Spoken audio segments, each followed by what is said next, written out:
2022년도 대강절을 보내고 있습니다. 올 대강절은 11월 27일부터 성탄절 바로 전날인 12월 24일까지 왜 그런지는 지난주에 여러분들에게 설명을 드렸습니다. 그죠? 자, 대강절은 뭐 하는 날이라고 그랬죠? 예, 두 가지 얘기했습니다. 첫째는 2000년 전에 오신 예수님을 기억하고 감사하면서 그 예수님을 우리의 마음의 중심에 모셔드리는 절기다라고. 예수님이 나의 왕이십니다. 당신만이 나의 진정한 주가 되십니다. 라는 것을 마음속에 자꾸 받아들이고 인정하고 모셔드리는. 두 번째는 예수님께서 그렇게 말씀하셨거든요. 반드시 다시 오시겠다. 그래서 대강절을 보내는 두 번째 우리는 다시 오실 예수님을 맞을 준비를 하는 것이다 라는 말씀. 그래서 우리는 지난주와 이번 주에 걸쳐서 우리의 믿음의 선배들은 이 대강절을 어떻게 보냈는가? 그 선배들처럼 우리도 준비하며 보내자는 말씀을 전하면서 세례 요한이 어떻게 선포했는지, 세례 요한은 어떻게 주님 오실 길을 예비했는지를 보면서 우리도 세례 요한 같이 예비하자. 그게 지난주와 이번 주에 나누는 말씀입니다. 지난주 두 가지 했죠? 첫 번째는 뭐였습니까? 깊이 파인 마음에 있는 골짜기들을 메꾸고 예수님 맞을 준비합시다. 이 골짜기는 뭐라고 그랬죠? 그렇죠? 하나님의 말씀에 무관심해. 같이 헌신합시다 해도 뭐예요? 무관심해. 성탄절이니까 우리 같이 찬양하며 전도합시다. 나와 상관없는 일. 즉 헌신과 말씀과 신앙의 여러 가지 것들에 대해서 난 그것과 상관없는 일이야 하고 무관심한, 이게 실은 우리의 마음속에 파여진 뭐와 같으다? 골짜기와 같으다. 그런 것들을 메꾸면서 순종으로 맞이하자. 이게 우리 조상들이 보냈던 대강절의 첫 번째였습니다. 두 번째는 뭐였던가요? 우리의 마음에 있는 교만한 마음, 높은 마음도 있고 작은 마음도 있고, 특히 예수님께 교만한 것 때문에 가장 책망을 받았던 사람들은 바리새인이었습니다. 지난주 얘기했죠? 여러분, 바리새인들의 어떤 부분이 책망을 받았습니까? 예수님께서 그랬거든요. 너희도 바리새인과 같지 않으면 안 된다. 즉 신앙생활은 누구처럼 해야 돼요? 바리새인처럼 잔도 해야 됩니다. 이것 잘라먹고 이것 잘라먹고 이것 떼어먹고 하지 말고 잔도 시간을 다해 하나님께 드리고 마음을 다해 예배하고 하는 게 마땅하죠. 그죠? 그런데 문제는 바리새인의 그게 아니었습니다. 그렇게 했다고 해서 자기의 예배 생활로 다른 사람의 예배 생활을 뭐하고? 비판하고 판단하고. 자기가 하나님께 헌신하고 드렸다고 해서 그거 갖고 난 이렇게 넌 그따위로 하니? 이런 식으로 자신의 봉사, 자신의 헌신, 자신의 기도, 자신의 예배로 다른 사람을 판단하고 비방하는 것. 이게 바리새인의 진정한 의미의 뭐예요? 교만이라는 말입니다. 여러분에게 자주 얘기하는 대로 지금 이렇게 예배하는 것도 하나님의 은혜입니다. 우리의 신앙이 잘나서가 아니라 여러분과 제가 여기 있는 것도 주의 자비가 있으니까 되는 거잖아요. 그죠? 그러니까 우리가 예배했다고 헌신했다고 그거 갖고 남을 판단하면은 그것은 우리의 마음에 교만한 산들과 작은 사들이 가득한 거니까 그거 뭐 해버리고 밀어버리고 그거 다 낮춰서 겸손하게 모든 게 다 주의 은혜입니다. 이게 대강절을 보내는 여러분과 저의 두 번째 마음가짐이다. 오늘은 셋째와 넷째를 하겠습니다. 자, 세 번째 뭘까요? 본문 5절을 보지요. 5절에 보면은 지난주에 했던 두 가지가 먼저 나옵니다. 모든 골짜기가 메워지고 모든 산과 작은 산이 낮아지고, 세 번째 시작, 굽은 것이 곧아지고. 그렇습니다. 대강절을 맞은 여러분과 저가 해야 될 것은 굽은 것, 똑바로 피면서 예수님 기다려야 한다는 말입니다. 자, 그렇다면 굽다, 굽는다, 이게 뭐냐? 헬라어로 굽었다라고 하는 말은 따라합시다. 스콜리오스, 시작. 헬라어인데 이것은 사람의 몸이 좀 구부러진 거, 이것도 스콜리우스라고 합니다. 어렸을 때 친구 중에 소아마비를 앓던 친구가 있었어요. 그 친구는 손이 굽어졌어요.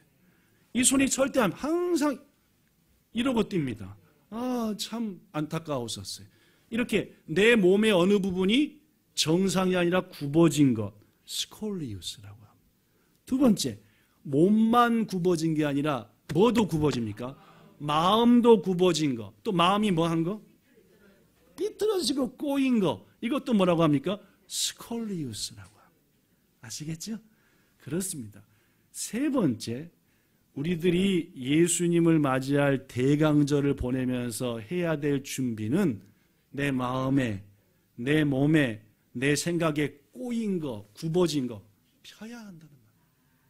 그렇죠? 우리가 예배 드릴 때도 말입니다. 이렇게 하는 여러 가지 예배의 자세도 있습니다. 그죠? 굽어진 거 어떻게 하고 펴서 주님을 맞이하는, 준비하는 거. 이거다는. 사도행전 2장에 보면은 대표적으로 꼬이고 굽어진 사람들이 등장합니다. 여러분, 사도행전 2장은 무슨 장이냐면은 예수님의 약속을 믿고 성령을 기다리던 제자들이 성령 충만함을 받은 날입니다. 예수님이 그랬잖아요. 예루살렘을 떠나지 말고 약속하신 것을 기다리라. 약속한 게 뭡니까? 성령이죠. 그래서 이들은 두렵고 무서웠지만 예루살렘을 떠나지 않고 다락방에 모여서 며칠간이요? 10일간, 열흘간 간절히 회개하며 기도했습니다. 그들에게 뭐가 임했어요? 약속한 성령이 성령이 임하니까 예수님을 증거하고 싶어서 견딜 수가 없었어요. 그래서 제자들과 베드로가 거리로 나갔습니다. 그래서 유명한 성령 받은 다음에 설교를 하죠. 그 설교 중에 베드로가 이런 말을 합니다. 사도행전 2장 38절, 40절. 너희가 회개하여 각각 예수 그리스도 이름으로 뭘 받고? 죄사함을 받으라 라고 얘기하죠. 이어서 말하기를 너희는 이 패역한 세대에서 뭘 받으라? 구원을 받으라. 여기에 스콜리우스라는 단어가 등장합니다. 너희가 회개하여 세례받고 죄사함 받으라. 이 패역한 세대에서 구원받으라 할 때 여기에 스콜리오스, 굽은 것, 삐뚤어진 게 등장. 뭔 단어 같아요? 패역한입니다. 물론 패역한.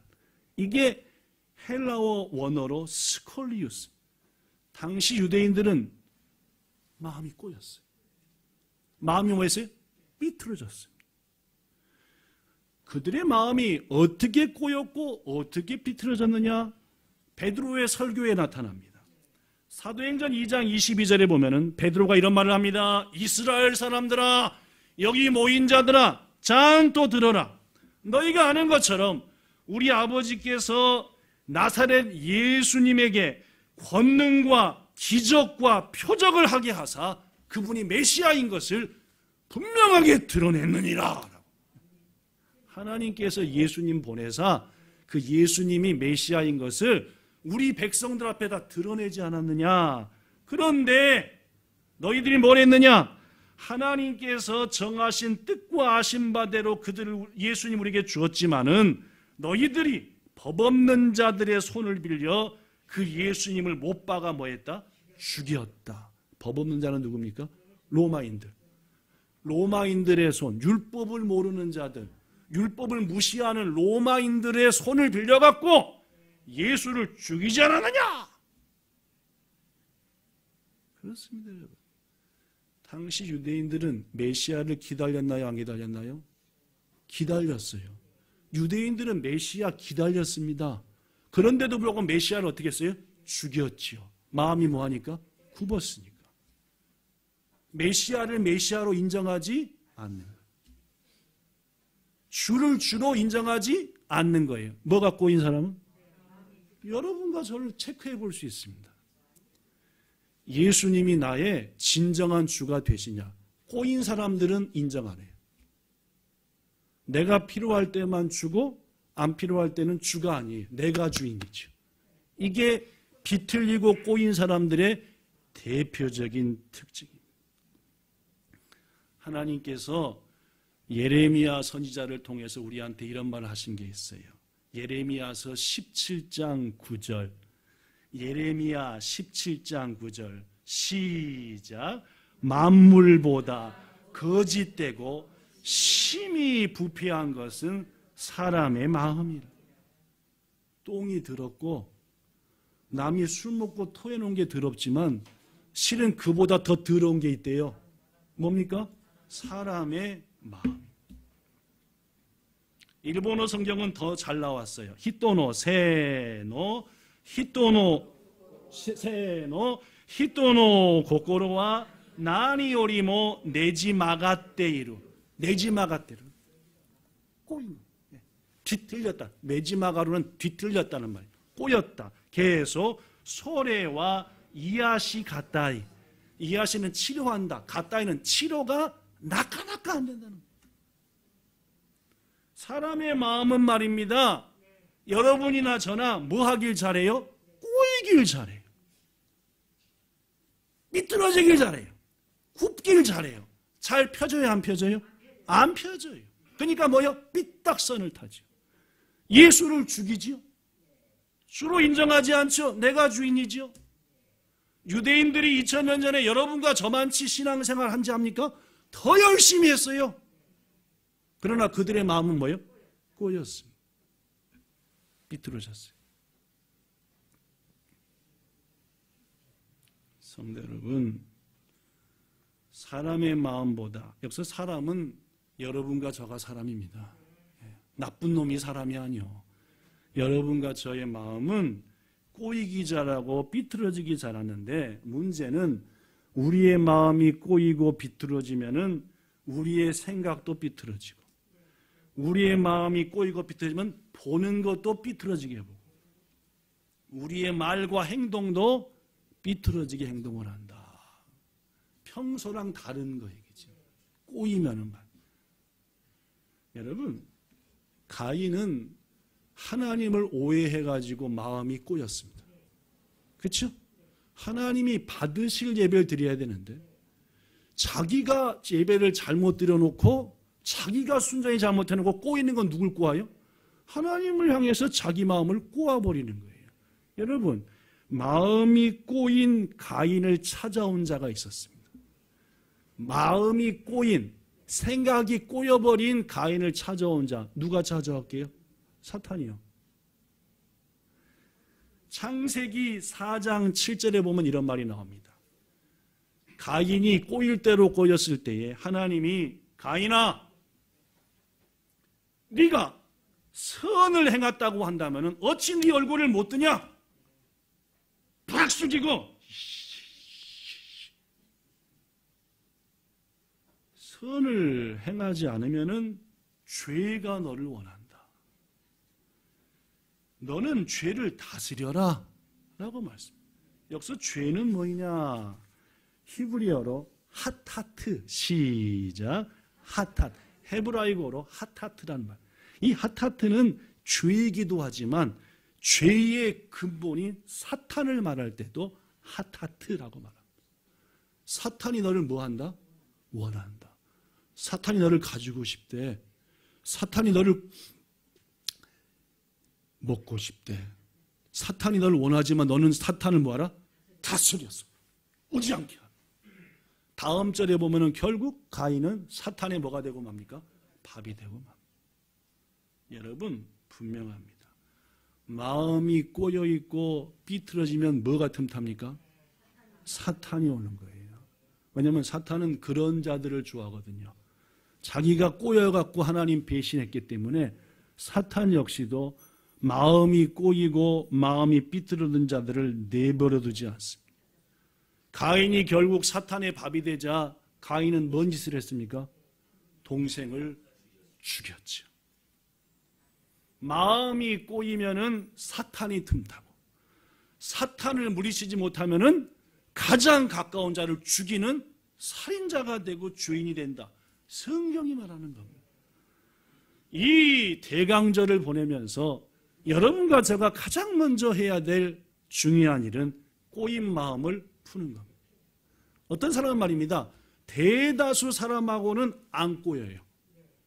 쫙 펴져 있어요. 근데 꼭 누구한테는 꼬여요. 이게 문제예요.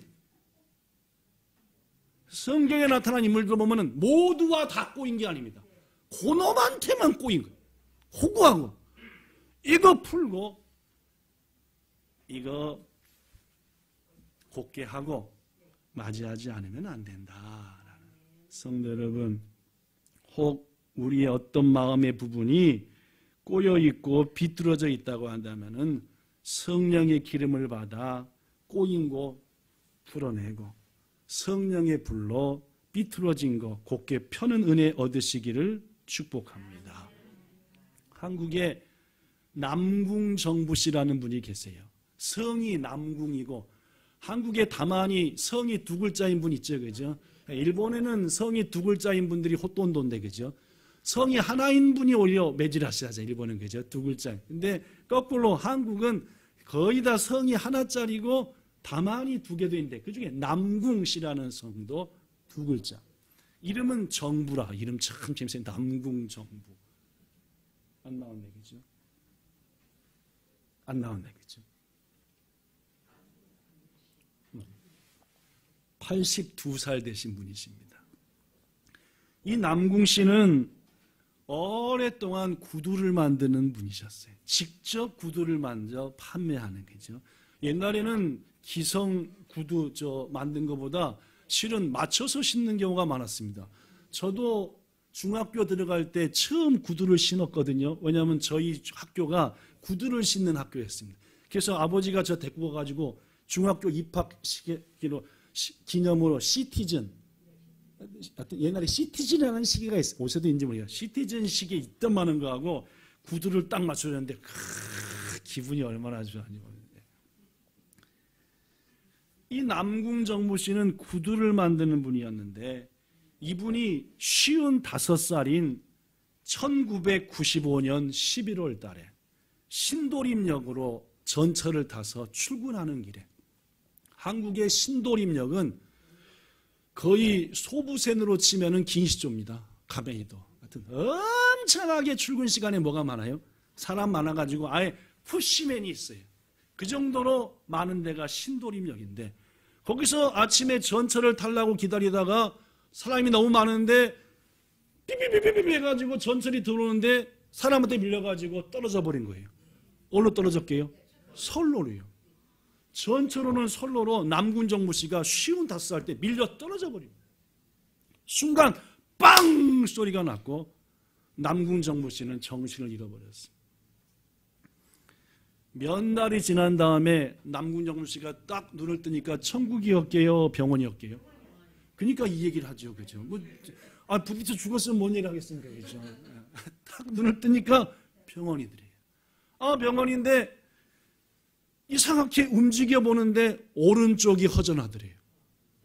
이상하다. 오른쪽이 좀 허전해요. 그래서 이렇게 딱 봤더니 여기 밑으로 팔이 없는 거예요. 전철에 부딪혀서 다행히 목숨은 건졌지만 뭘 잃어버린 겁니까? 오른쪽 팔을 의수도 달지 못할 정도로 싹둑 잘라버린 거예요. 싹.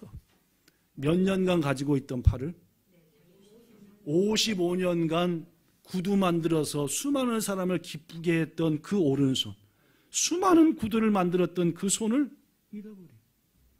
입장을 바꿔놓고 여러분과 저가 그렇게 됐다고 생각해 봅시다. 화가 나요, 안 나요? 어떤 놈이 밀었는지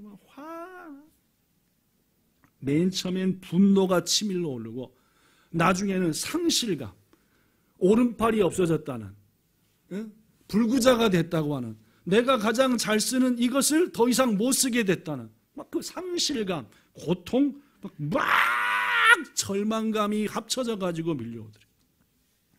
뭐가 꼬이기 시작해요? 이쯤 되면 잘하십니다. 오늘 뭐 했는데 얘기하니까 꼬이는 얘기 하잖아요. 그죠? 마음이 꼬이더래요. 생각이 어떻게 돼요? 삐뚤어지더래요. 이놈의 세상, 전철, 정부, 사람들 막 온갖 것 묻습니다. 마음이 삐뚤어져 가던 남궁씨가 가인처럼 사탄의 밥이 됐을까요? 안 됐을까요? 안 됐으니까 이게 되죠. 어떻게 이렇게 잘하십니까? 그죠? 마음이 삐뚤어 가던 정부씨, 이 남궁씨가 어느 날 갑자기 이런 생각이 딱 들더래요. 내가 잃어버린 것은 오른팔 뿐이잖아 라는 생각이 들더래요. 하나님의 은혜인 줄로 믿습니다. 그렇죠? 오른팔, 먼 팔이 남아있다? 아니 왼팔만 남은 게 아니라 양발도 다 남아있는, 머리도 잔또 전철에 붙었는데도 안 죽고 너무너무, 야, 이게 내가 잃어버린 것은 오른팔뿐이지 남은 게 훨씬 더 많구나 라는 생각이 오더래요. 꼬여가던 마음이 어떻게 되게요? 순식간에 펴질라고 폼을 딱 잡는 거예요. 이 순간 한 사람을 보냈습니다. 누구냐?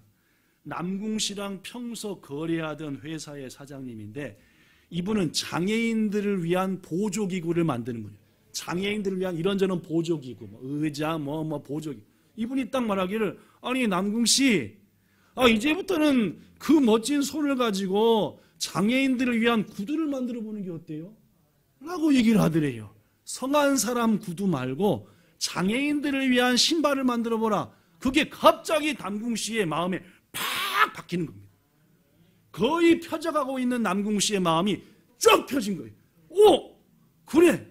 내가 할 수 있는 것은 구두를 만드는 거니까 이제부터는 건강한 사람이 아니라 장애인들의 신발을 만들어 보자 해가지고 하다 보니까 웬걸 발이 굽어져서 신발을 한 번도 구두를 못 신어본 분도 계시고, 늘어지는 것만, 발가락이 5개가 다 없이 3개만 있어서 일반 신발을 신으면 불편한 분들, 아예 발가락이 없는 분들, 폐분들이 많더래요.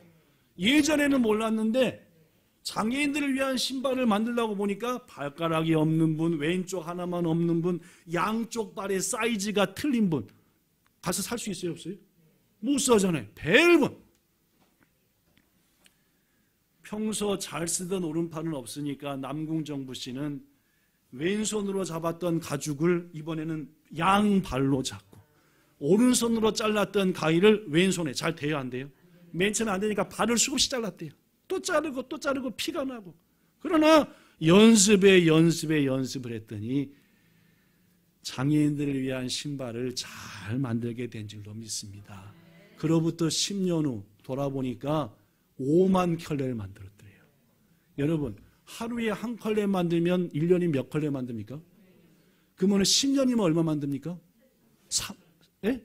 알겠죠? 5만 컬레는 얼마나 많이 만든지 알겠죠? 그렇죠? 그런데 말입니다. 놀라운 일이 생겼습니다.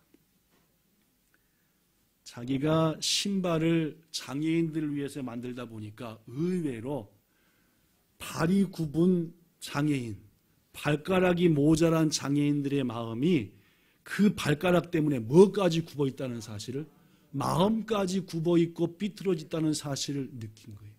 근데 놀라운 것은 남궁씨가 온갖 사랑으로 그분들을 위한 신발을 만들어서 결혼식 신랑으로 입장하고 신부로 입장하고 하니까 굽었던 발가락 없던 발 때문에 굽었던 마음들이 뭐하더라?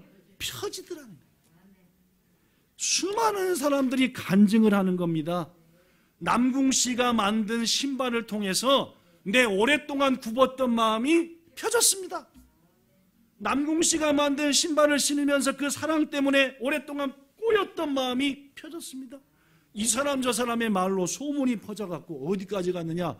방송국들, 청와대까지 퍼졌대요. 그래서 MBC, KBS, SBS 뉴스와 특별 방송으로 남궁 씨를 소개하고 초대까지 받고 결국 책까지 썼잖아요. 5만 켤레를 만들었다. 여러분 이따 예배 끝나고 남궁 정무 씨를 검색해보면 그분의 얼굴을 볼 수 있습니다. 야빨이 팔은 없습니다. 그러나 여러분 그가 남은 인생을 굽고 꼬이고 삐뚤어진 마음으로 살 수밖에 없는 위기에 처했지만 내게 남은 게 더 많아 하고 굽어졌던 마음을 폈더니 자신의 굽은 마음뿐만 아니라 오랫동안 굽어있고 오랫동안 삐뚤어져 있던 다른 사람의 마음까지 피는 기적적인 삶을 살더라 그 말입니다. 사랑하는 성도 여러분, 대강절은 뭐 하는 절기입니까? 우리의 굽은 마음, 우리의 삐뚤어진 마음을 피는 절기. 부디 성령의 기름과 은혜로 피고 꼬인 것을 풀어서 우리뿐만 아니라 우리의 그 풀림과 만듯함을 통해서 우리 주위에 있는 사람들에게도 기쁨을 줄 수 있는 이 귀한 사랑 같은 삶을 사는 여러분과 저가 되기를 예수님 이름으로 축복합니다. 마지막 네 번째로 또 대강절은 뭐 하는 절기냐? 첫째는 불순종, 무관심, 메꾸자, 교만한 마음 헐어버리자, 꼬이고 굽어지는 거 피자. 마지막 네 번째 5절 여기 써진 걸로 5절 시작. 험한 길이 평탄하여질 것이요 라고. 네 번째는 험한 길을 평탄한 길로 만들라라는 말이에요. 험하다는 말은 트라케이아이라는 말이 돼. 거칠다, 아라이하다. 뭐가? 우리의 고꼬로가, 우리의 삶이 아라이, 고꼬로, 거칠다. 이것을 뭐하게 바꾸라? 레이오스, 부드럽게, 곱게, 깨끗하게 바꿔야 된다. 우리의 마음이 언제 가장 거칠어지지요? 물론입니다. 화가 날 때. 화가 나고 열이 받으면 마음이 거칠어서 아무 생각 없이 말을 뱉어버려요. 막 해버려요. 성경에서 가장 거친 마음을 가졌던 분 중에 한 사람이 에서입니다. 에서요. 에서. 에서인다야 에서. 그 에서가 아니라 그죠? 아무리 무슨 얘기를 해도 워낙에 하여튼 그렇습니다. 이 에서지요. 어느 날 아버지가 에서야 내가 이제 하나님의 부름을 받을 때가 됐으니까 너에게 장자의 축복을 다 해야 되겠다. 넌 나를 위해 뭘 만들어라? 별미를 만들어서 내가 힘을 내서 너를 뭐 하도록 하라? 축복하. 그래가지고 장자의 축복을 받으려고 열심히 준비해서 아버지 축복해 주세요. 아까 우리 아들 에서는 다 축복받고 가버렸는데 내가 에서인데요. 누가 가로챈 겁니까? 열 받습니까? 안 받습니까? 마음이 거칠어집니까? 안 거칠어집니까? 욕이 나옵니까? 안 나옵니까? 나오죠. 성경은 말합니다. 창세기 27장 41절. 그의 아버지 이삭이 야곱의 축복한 그 축복 때문에 에서가 야곱을 뭐 했다? 그 마음이 뭐예요? 알았구나로 한 거예요. 아주 그래서 내가 뭘 어떻게 하겠다? 내가 내 아우 야곱을 뭐 하겠다? 죽이겠다. 일본어 성경 또 야코부오 고로시테야로 죽일. 진짜로. 성도 여러분, 우리가 무엇인가에 분노하고 누군가 내 것을 뺏어가고 그것이 용서가 안 될 때 우리의 마음은 거칠고 험해집니다. 내 것을 뺏어먹고 내 뜻과 다른 것을 하고 나를 속이고 배신하고 배반할 때 우리 마음은 거칠어요. 아무리 잔잔하던 사람도 이런 일을 당하면 거칠어집니다. 근데 여러분, 우리가 거친 마음으로 예배하면은 하나님이 그 예배를 안 받으신다는 거죠. 예수께서 말씀합니다. 마태복음 5장 23절. 예물을 제단에 드리려다가 네 형제에게 원망할 일이 생각나거든. 그거 하던 거 다 관두고 가서 먼저 뭐 한 다음에 네 마음을 다 풀어서 화목하고, 용서할 건 용서하고, 미안하다 할 것은 미안하다 하고, 그리고 와서 예배를 드려라. 그런 예배를 주님이 받으실.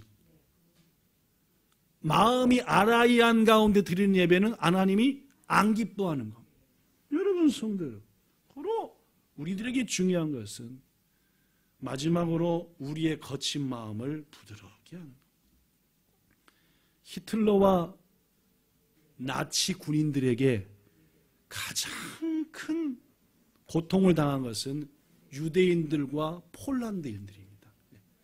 유대인들도 많이 죽었고 폴란드 사람들도 엄청나게, 전쟁이 한참 끝난 후인 어느 날 독일의 교회의 성도들이 폴란드 교회와 성도들을 찾아왔습니다. 뭐 하려고요? 용서를 물어줍니다. 사과하고 잘못했습니다. 와가지고 손을 꽉 붙잡고 폴란드 교회와 성도 여러분들, 우리 조상들이 당신 나라에 얼마나 못돼 먹은 짓을 한 것은 우리가 압니다. 용서해 주세요. 여러분이 폴란드 국민 같으면 어떻게 할 것 같아요? 다 잊어버렸습니다 라고 해야 될 것 같은데, 폴란드 사람들이, 독일 성도들이 그렇게 얘기해도 얼굴이 까딱히 했습니다. 한참 무거운 정적이 흐른 다음에 그곳에 모인 폴란드 성도 한 사람이 이런 얘기를 했습니다. 우리 폴란드의 수도 바르샤바에 있는 돌들은 아직도 검붉은 우리 조상들의 피로 얼룩져 있습니다.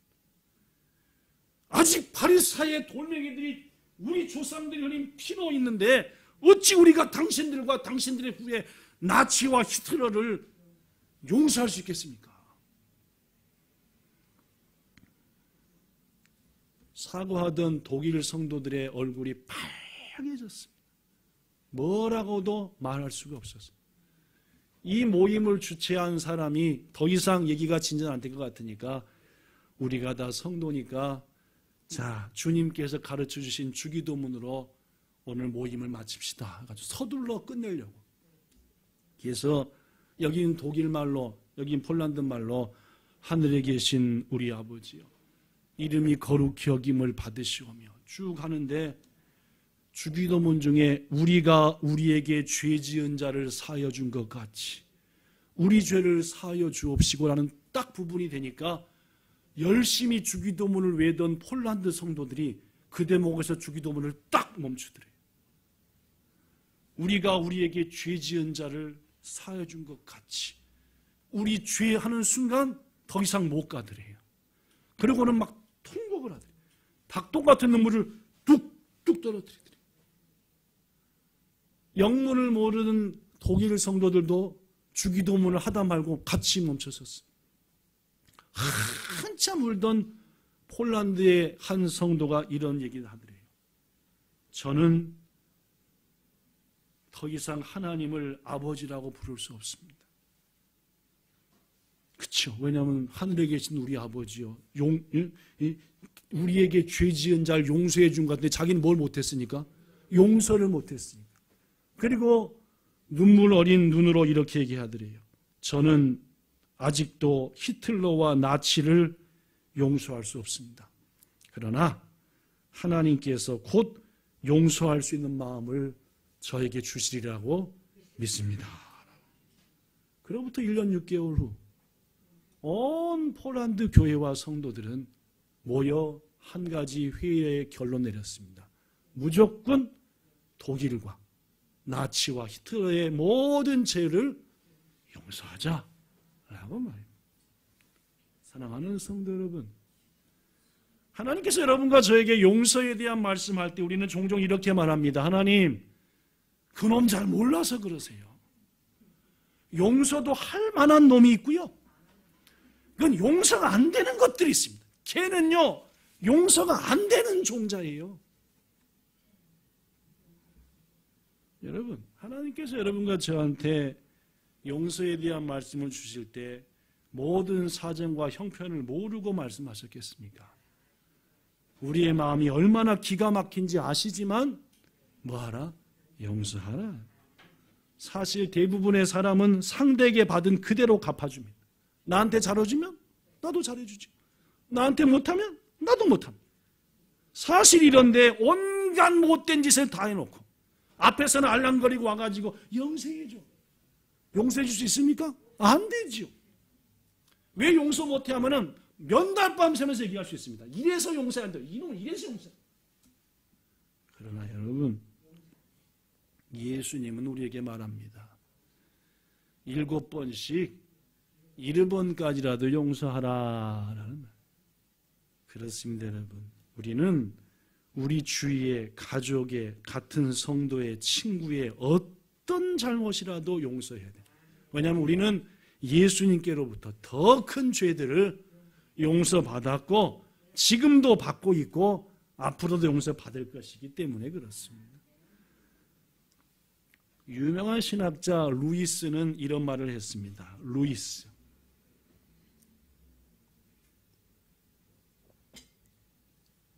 그리스도인이라고 하는 것은 어떤 변명도 할 수 없는 사람을 용서해 주는 것이다.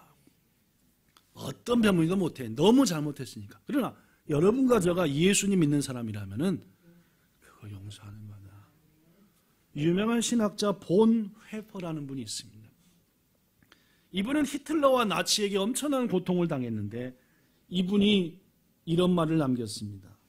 다른 사람을 용서하라는 것은 참으로 어렵고 힘든 말씀이다. 그래서 용서는 진짜 기독교인과 가짜 기독교인을 구분하는 뭐다? 선과 같다. 용서를 할 줄 아는 사람은 뭐이고? 기독교인이고 용서가 끝까지 안 되는 사람은 실은 뭐다? 비기독교인. 예수님을 진짜 믿는 사람 아니다. 그 말. 여러분, 우리한테 그거 한번 대봅시다. 누군 용서하고 누군 용서 못하는지. 대강절은 말입니다. 굽은 마음, 거친 마음, 용서가 안 되는 마음, 화난 마음, 피고 곱게 하고 편편하게 하고 부드럽게 하는 것. 이게 대강절인 줄로 믿습니다. 예수님 말씀합니다. 너희 아버지의 자비로우심과 같이 너희도 뭐가 되라? 자비로운 자가 되라. 오늘 지난주 말씀 합쳐서 결론을 내립니다. 대강절, 아도벤토, 대린절이라고도 하지요. 다시 오실 예수님을 맞이할 준비하는 겁니다.